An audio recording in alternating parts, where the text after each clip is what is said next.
Oh boy, have I been dreading making this video. But we all knew this was eventually coming, so I will just have to take one for the team, guys. To start things off, let's answer that one question everybody and their mothers like to argue about during Thanksgiving dinner. Can Gojo beat Goku? The answer is a very simple hell no. If we put Gojo against modern day Dragon Ball Super Goku, he is gonna get his tight little bussy just annihilated with no cashbacks. We all gotta realize by now that Goku is essentially a multi-dimensional god that can destroy entire planets and solar systems by ripping a creamy wet fart. We all know Gojo is pretty overpowered and has some of the greatest bullshit techniques to have ever been written, but until Bro can one-tap a planet, he needs to keep it down when it comes to even standing a chance in hell against Goku. But this video is not about Gojo being able to specifically beat Goku. This video is about how far Gojo with just his own in-universe powers would get if he were to take on the Dragon Ball universe. And that, my dear friends, is a much more interesting and bigger topic to expand upon. Before we get started looking at this man's linear equation level complicated bullshit ass abilities, I think it's important to know that even though I have been roasting Gojo for the past minute or so, I actually have no issues with Jujutsu Kaisen fans in the slightest. People who have been watching my videos for a bit will hopefully understand that I tend to be a tad bit overdramatic and, sarcastic during my videos. I really do believe that Goku would cream Gojo with no issues whatsoever, but I have no problem with people believing otherwise. My entire channel is for discussion, after all. My end goal is for people to just enjoy whatever anime they are into and discuss with other people online to eventually discover potential other anime they will also enjoy. With that little disclaimer out of the way, I think it's high time to grab our calculators and our trigonomics textbooks, because we are going to check out Gojo's abilities for a hot minute. And fair warning, you definitely need to have intellect similar to a Rick and Morty veteran fan to get through these thesis level ability explanations.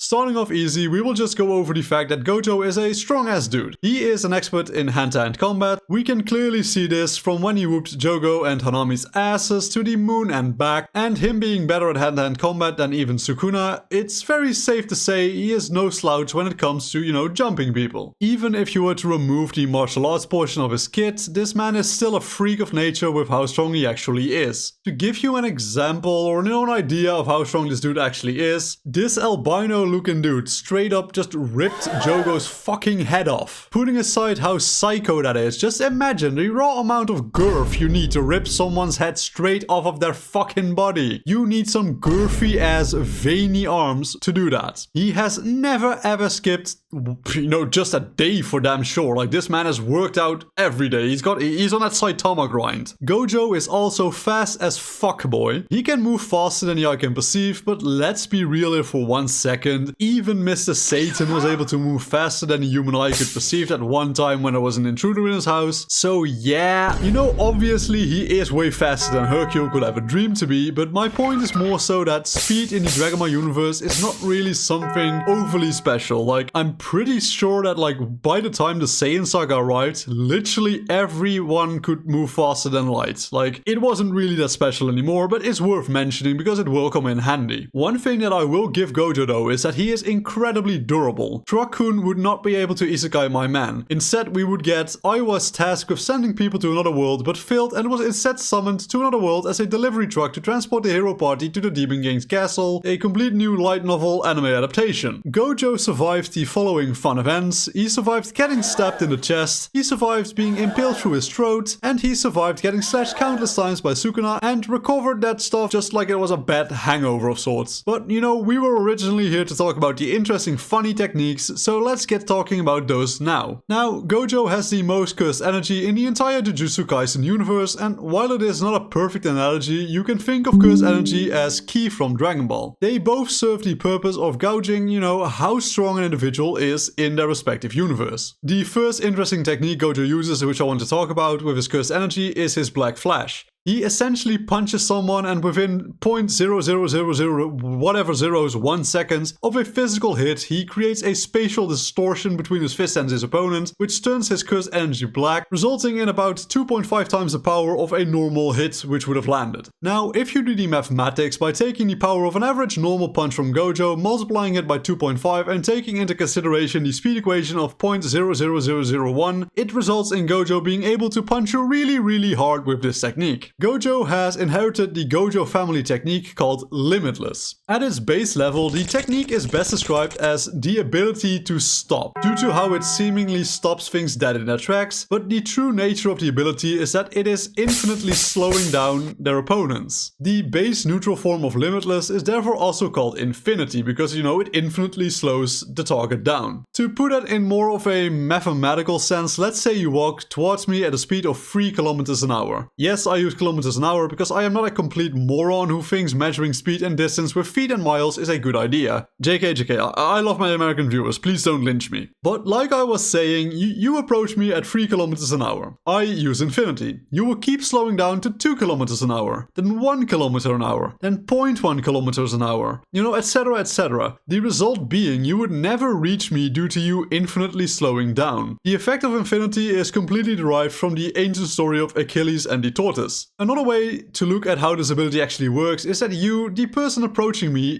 is number 1 and I, the person who activated Infinity, is number 2. Number 1 can keep counting up endlessly to 1.1, then 1.2, then to all the way up to 1.9, then to 1.9874625, whatever, etc. The number 1 will never ever reach the number 2 due to the infinite fractions that separate the two numbers. This is also very, you know, well explained visually by Jojo of all things. When Jolene tries to catch the baby that spawned from Dio's bone, the same type of paradox occurs. The closer she gets to the baby, the smaller she physically becomes. This results in her steps becoming smaller as well, and as a result she will never ever be able to catch up to the baby. Gojo has multiple offshoots of his Infinity, which each serve a different purpose in battle. Starting off, we have his blue lapse. When Gojo uses this technique, he essentially grabs a point A and a point B in space and removes the space in between those points. The removed space then needs to be, you know, corrected by the world itself, resulting in a vacuum where the space surrounding the removed space is forced to collapse inward to essentially fill the gap. Personally, I think that a decent visualization of an ability similar to this one is also from Jojo, being Okuyasu's Dahan. This stand erases the space it scrapes away with its hand, and the space surrounding it is then just moved to fill in the gap. It's not an exact match, but it serves just fine as another way to, you know, visualize the skill in your head for a second. Next up, we have the maximum output blue lapse, which is basically a much stronger version of the effect blue lapse has, but I wanted to list this one differently because I do feel it's a separate technique. To put it as plainly as I possibly can, Gojo just creates a black hole which he can move around as he pleases. The range is limited though, it's not like a radius of 5 kilometers will just get annihilated, but the technique should definitely not be underestimated. Since I referenced other anime to give you an idea of what a similar ability looks like for your reference, I will also just continue that trend here. For this ability, I'd say Blue Note from Fairy Tail has a pretty good example of a similar ability. He can also create a black hole which functions similarly to Gojo's ability, albeit notably weaker, but you know, the concept is still the same. Next up, we have his red reversal technique. This technique is for all intents and purposes the reverse of his blue lapse technique. While he collapses space with blue lapse, he expands it with red reversal. The first thing I thought of when seeing this ability is essentially, you know, the typical like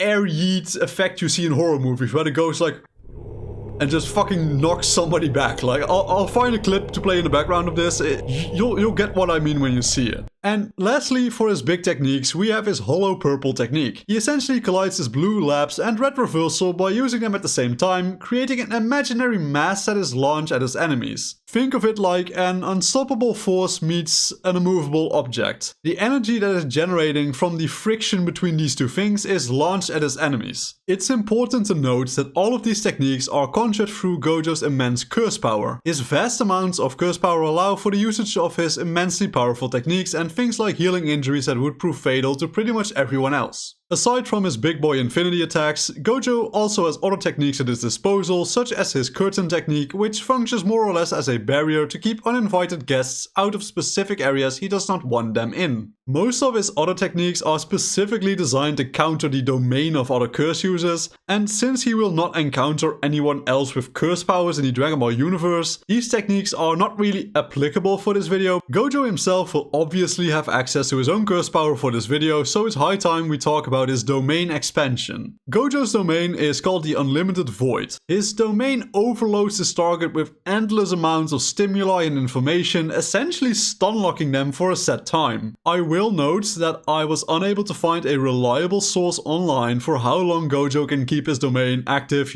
at a time. We know that he can activate it multiple times a day, but I was unable to find a hard limit or a definitive answer on how long it can stay active per use. In the comment section, if you do know how long you can keep it up, please do tell me, because I looked for a couple of hours, but I was unable to really find anything, and maybe I missed it. Just mentioning this here. Lastly, Gojo has access to the 6 Eyes ability. Whilst this ability is not fully explained yet, it is heavily implied that it optimizes the efficiency of his curse power usage, which results in next to no waste of curse power when using techniques. Essentially, it just optimizes his energy flow. It is also heavily implied that the 6 Eyes allow Gojo to see the world in terms of mass, speed, energy, relativity, etc. Now we get to the big lingering question of this video: how far do I think Gojo would get in Dragon Ball? For starters, let me say that I believe he would solo the entirety of OG Dragon Ball with 2 fingers in his ass. He would not encounter any issues here because I just simply do not believe that anybody in OG Dragon Ball has the speed and power to beat Gojo's arsenal of infinite bullshit techniques. I just don't think they would square up. The same goes for a lot of Z, to be honest. There is the argument that anyone posed like Nappa-ish could beat him by blowing up the planet, but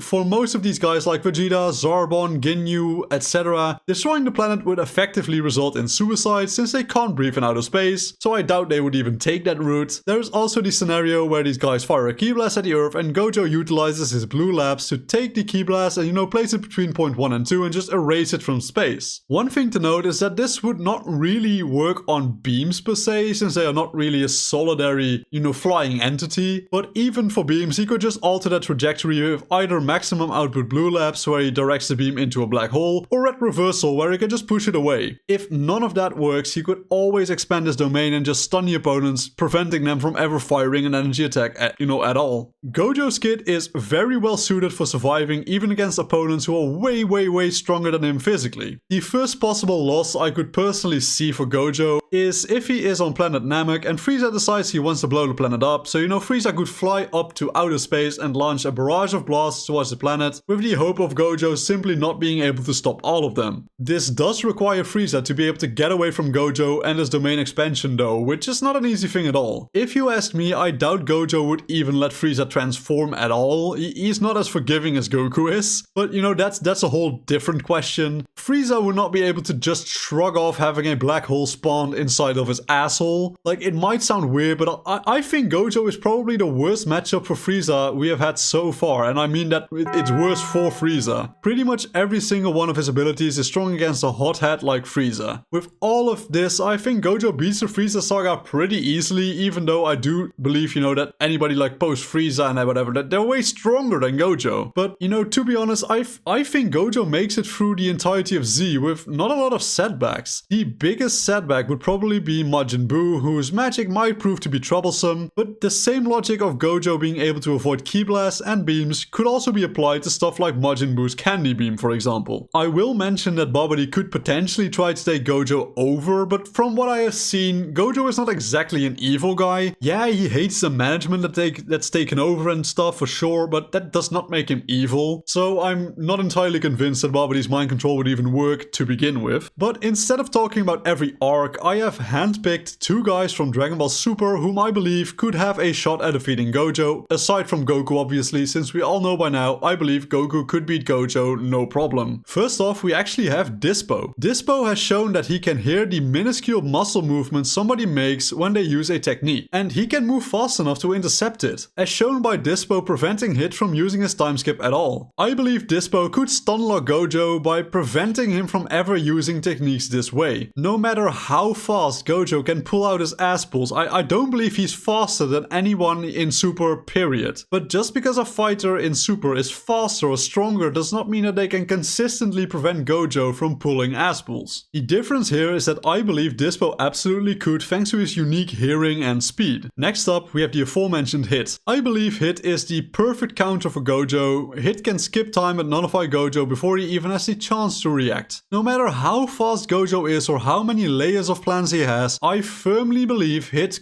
just would end all of those plans before Gojo even has the ability to think about using them. Gojo can effectively prevent himself from getting hit with his infinity and then, counterattack with his offshoots like blue or red, but Hit can just bypass all of that. In Dispo's case, you could say, Gojo has infinity passively activated, which would prevent Dispo from disrupting Gojo's other attacks, but I don't think you can make the same argument with Hit. Even if you assume he has infinity up at all times, Hit can move through stopped time, where space and time don't really serve a purpose because they're stagnant, they're stopped. I personally believe this would bypass infinity and allow Hit to beat Gojo. In the scenario where Gojo has to activate infinity, he stands even less of a chance. Let's say it takes him 0.2 seconds to use his domain or infinity, that's simply way too slow. Hit would creep by his ass over 12 times during those 0.2 seconds. So as a result of this, I believe Gojo caps at the Universe 6 versus Universe 7 tournament in Dragon Ball Super. This makes Gojo the highest ranking character on this list yet, with Saitama being the only exception since I just gave his bald ass his own tier because he's just built different. Now, I am sure that there will be people who totally disagree with me here, and that's fine.